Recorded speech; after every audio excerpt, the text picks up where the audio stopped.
Livro O Espírito Dentro de Nós e o Espírito Sobre Nós, de Kenneth Hagin.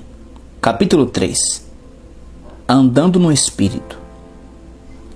Nós já falamos sobre a primeira das 3 verdades chaves a respeito do Espírito habitando no cristão, que foi a necessidade de uma renovação constante do Espírito. A segunda coisa que todo aquele que tem o Espírito Santo habitando em si precisa saber é que ele precisa andar no Espírito. Paulo falou a respeito de andar no Espírito quando escreveu sobre piedade. Veja o que ele fala para Timóteo. 1 Timóteo 4:8. Pois o exercício físico para pouco é proveitoso, mas a piedade para tudo é proveitosa, porque tem a promessa da vida que agora é e da que há de ser. Muitos cristãos se alegram por causa da esperança que eles têm pelo céu. E eles não estão errados por isso, graças a Deus pela vida que ainda está por vir. Mas também ao lado da vida aqui na terra, a vida agora. Em 1 Timóteo 4:8, Paulo lida com os 2 lados da vida, tanto a vida terrena quanto a vida celestial. Precisamos nos importar com esses 2 lados, embora pareça que alguns se preocupam com um deles apenas. Sempre ouvimos falar sobre pessoas que vivem com a cabeça tão cheia das coisas celestiais que se tornam inúteis aqui na vida terrena. Não é errado pensar nas coisas do céu, só temos que tomar cuidado para não levarmos isso ao extremo. Por outro lado, algumas pessoas se ocupam tanto da vida terrena que elas também se tornam inúteis para as coisas celestiais. Elas se preocupam apenas com as coisas da vida aqui na terra, mas podemos ver no texto de 1 Timóteo 4:8 que Deus está interessado tanto na vida terrena quanto na vida celestial. Piedade tem a promessa da vida, que agora é e da que há de ser. Em Salmo 103 podemos ver essa verdade, embora normalmente essa passagem seja usada para cura, e devemos continuar fazendo assim. Salmo 103, do 1 ao 3. Bendize, ó minha alma, ao Senhor, e tudo o que há em mim, bendiga o seu santo nome. Bendize, ó minha alma, ao Senhor, e não te esqueças de nenhum só de seus benefícios. Ele é quem perdoa todas as tuas iniquidades e quem sara todas as tuas enfermidades. Louvado seja o Senhor por nos perdoar e curar. Mas não é só isso que o salmista nos fala aqui. Dê uma olhada nos 2 versículos seguintes. Salmo 103, 4 e 5. Quem da cova redime a tua vida e te coroa de graça e misericórdia. Quem farta de bens a tua velhice, de sorte que a tua mocidade se renova como a da águia.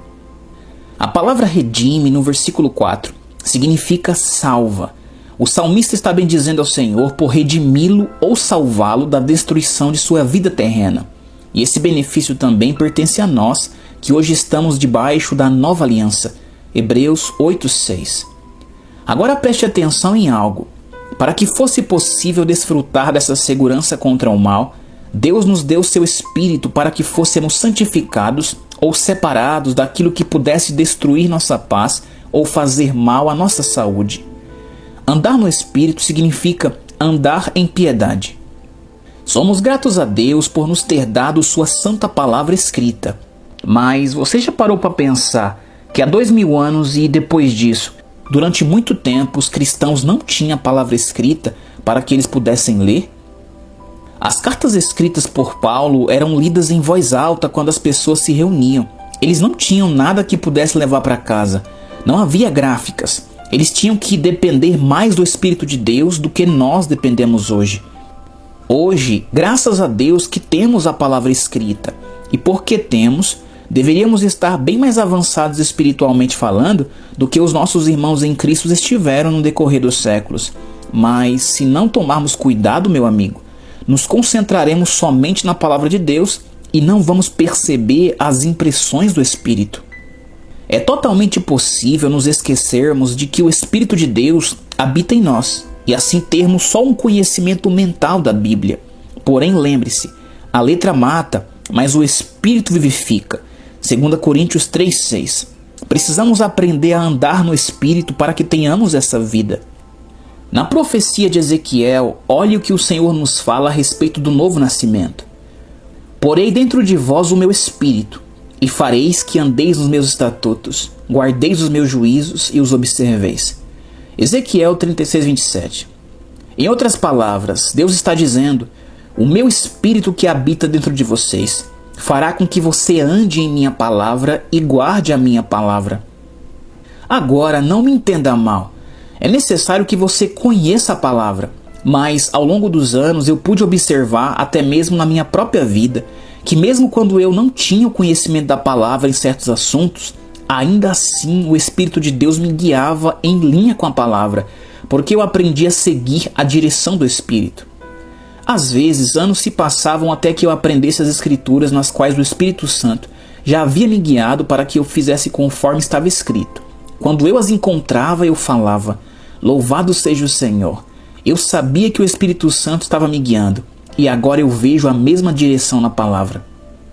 O Senhor nos diz em Salmo 103:4: da cova redime a tua vida. Como eu disse, para que pudéssemos experimentar a realidade dessa proteção contra o mal, Deus nos deu seu Espírito para santificar-nos ou separar-nos de tudo aquilo que pudesse destruir nossa paz, prejudicar nossa saúde ou trazer destruição para as nossas vidas. Não ignore a voz da direção do Espírito Santo. Um ministro amigo meu era pastor de uma igreja no Texas. Por várias vezes eu preguei em sua igreja.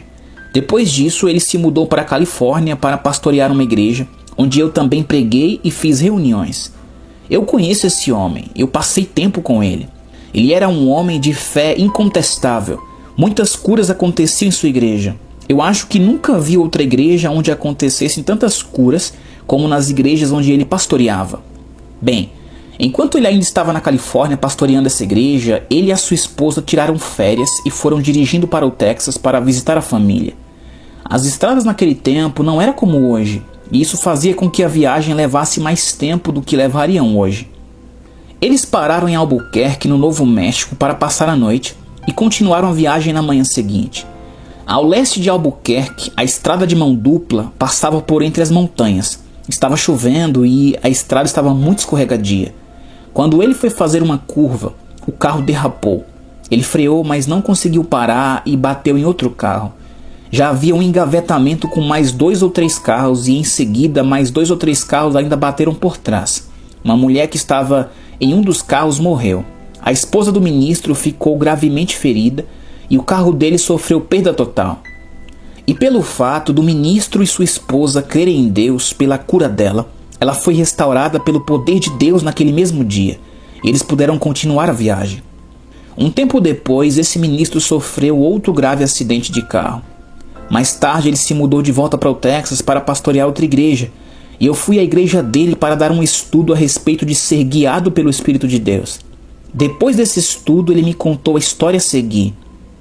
Ele me disse que na manhã daquele primeiro acidente, ele e a sua esposa acordaram, leram a palavra e oraram. E aí, enquanto ela terminava de fazer as malas, ele foi verificar o carro. Agora, preste atenção nisto, porque aqui vem algo que precisamos aprender. Ele me disse: parecia que algo em meu interior tinha falado: espere aqui por 10 minutos. Eu não dei muita atenção. Entrei em casa e peguei as malas. Quando eu as coloquei no carro, algo dentro de mim falou de novo: espere aqui por 10 minutos. Ele entrou no quarto para ver se a sua esposa já estava pronta, então eles saíram. Ele já havia encerrado a conta deles no hotel. Ele disse: e quando entramos no carro pela terceira vez, eu ouvi aquela voz dentro de mim falando: espere aqui por 10 minutos. Ele disse: eu creio em Deus. Eu sempre confesso que o Senhor irá tomar conta de mim. Não há necessidade de ficar aqui esperando. Nós estamos com pressa, precisamos chegar ao Texas. E então eles saíram. E pouco depois sofreram um acidente. Veja bem, confessar e crer na palavra é correto. Mas se o Espírito de Deus nos falar algo, é melhor obedecer. Ele quer nos livrar da destruição. Agora, se o Espírito Santo não nos falar nada, então devemos seguir em frente e nos sustentar na nossa confissão. Mas se escolhermos ignorar aquilo que o Espírito de Deus nos fala em nosso interior, podemos confessar o dia inteiro por proteção e livramento do mal, não vai adiantar nada, e vamos estar em problemas, assim como aconteceu com aquele ministro. Ele era um grande homem de fé, e graças a Deus que ele não desistiu da sua fé, mesmo tendo sofrido aquele acidente. A sua fé salvou a vida da sua esposa. Ela estava inconsciente e os médicos acharam que ela morreria a qualquer instante. Eles queriam convencê-lo a não orar por ela, porque eles achavam que, se ela acordasse, ficaria deficiente mentalmente e fisicamente pelo resto da vida. Mas o ministro orou mesmo assim, e em 1 hora sua esposa estava de pé e fora do hospital. Esse ministro era um homem de fé. Ele cria em Deus, mas ele deveria ter ouvido o Espírito Santo. Não estou aqui apontando o dedo para ele. Eu já estive no mesmo barco. Eu já enfrentei problemas financeiros mais de uma vez por não atentar àquela impressão do Espírito Santo em meu interior. Eu fiz todas as confissões apropriadas e falei todas as coisas certas. Deus quer nos prosperar. Eu creio nisso. Eu criei e confessei sua palavra em relação ao seu desejo de me prosperar. Mas o Espírito Santo tentou me ajudar em algo específico e eu não dei ouvido. No final dos anos de 1940, eu não sabia tanto a respeito de fé quanto eu sei hoje, mas eu sabia alguma coisa. Enquanto eu pastoreava minha última igreja, investi um dinheiro em algo que me pareceu ser um bom negócio.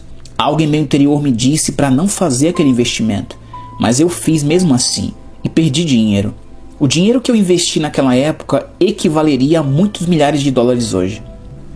Algumas coisas que sei hoje aprendi errando. Quando você se machuca em vários lugares, não esquece a lição tão fácil assim. Se eu conseguir que você aprenda a ouvir a voz do Espírito Santo em seu interior, você não precisará cometer os mesmos erros que alguns de nós já cometemos. Algo em meu interior me disse para não investir naquele dinheiro, mas foi uma voz como um trovão vindo do céu. Não foi nada audível, eu ouvi em meu espírito. É o que às vezes chamamos de intuição interior. Algumas vezes realmente parece que é uma voz falando. Dessa vez em particular foi mais um testemunho interior em meu espírito dizendo: não faça isso. Mas eu permiti que minha mente entrasse no caminho e não ouvisse aquela direção que estava vindo do meu interior. Naquela época eu estava pensando em muitos versículos a respeito de prosperidade e um deles era: tudo quanto ele faz será bem sucedido. Salmo 1:3. Mas não prosperamos quando andamos em desobediência. Podemos até dizer: isso está escrito na Bíblia, então meu plano vai prosperar. Eu vou tomar posse disso. O diabo não vai me enganar.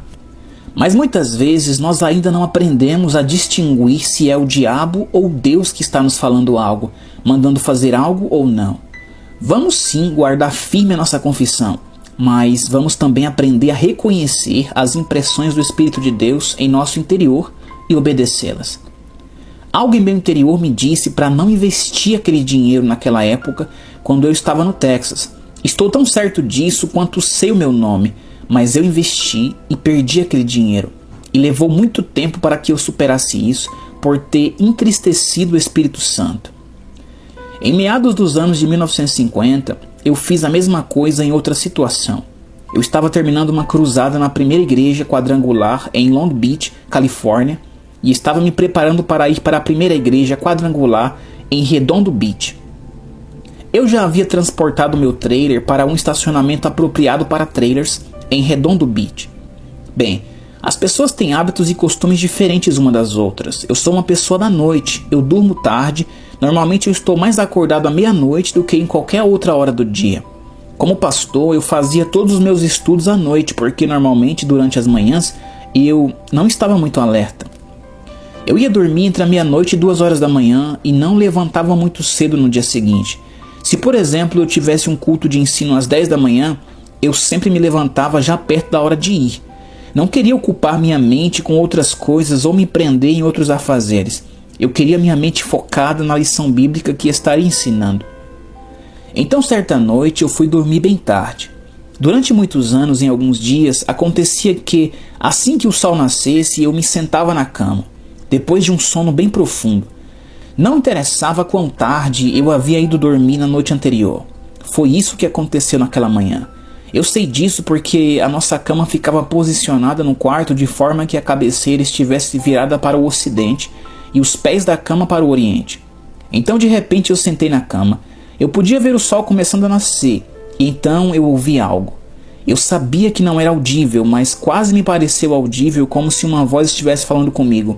Ela dizia: uma recessão está a caminho. Não será uma depressão, mas uma recessão. Prepare-se. Isso aconteceu em maio de 56. Eu não dei ouvido. E não só o Espírito Santo falou comigo naquele dia, mas uns 2 meses depois eu tive outra experiência sobrenatural que eu simplesmente também deixei passar despercebida. A recessão veio em 57 e por 12 meses inteiros eu fiquei $100 no vermelho, todos os meses. Eu não estou falando de não ter um dinheiro extra, uma sobra no fim do mês. Nossa entrada era quase só o suficiente para o básico mesmo, e ainda estávamos ficando $100 no negativo todo mês. Graças a Deus pelo seguro de vida, foi de onde eu tirei empréstimo. Eu não havia feito seguro de vida porque achava que morreria jovem. Não, eu sabia que não. Eu comprei um seguro com título de capitalização. Veja bem, por causa da minha baixa renda, eu nunca fazia uma poupança. Eu deveria ter me disciplinado mais, mas eu não fiz. Eu tinha muitos gastos. Por isso eu fiz esse tipo de seguro com capitalização, com prazo para 20 anos. E foi realmente assim. Eu possuía no total 4 apólices. Essa foi a minha forma de fazer uma reserva. Bem, eu tive que ir ao banco para fazer o empréstimo, mas como eu não tinha outra garantia, eu usei o seguro porque o seu valor era alto. Eu fiz esse empréstimo só para conseguir continuar. Ou era isso, ou ficar sem nada, ou até desistir de tudo. E eu orei muito. Pense em alguém que só orava. Esse alguém era eu.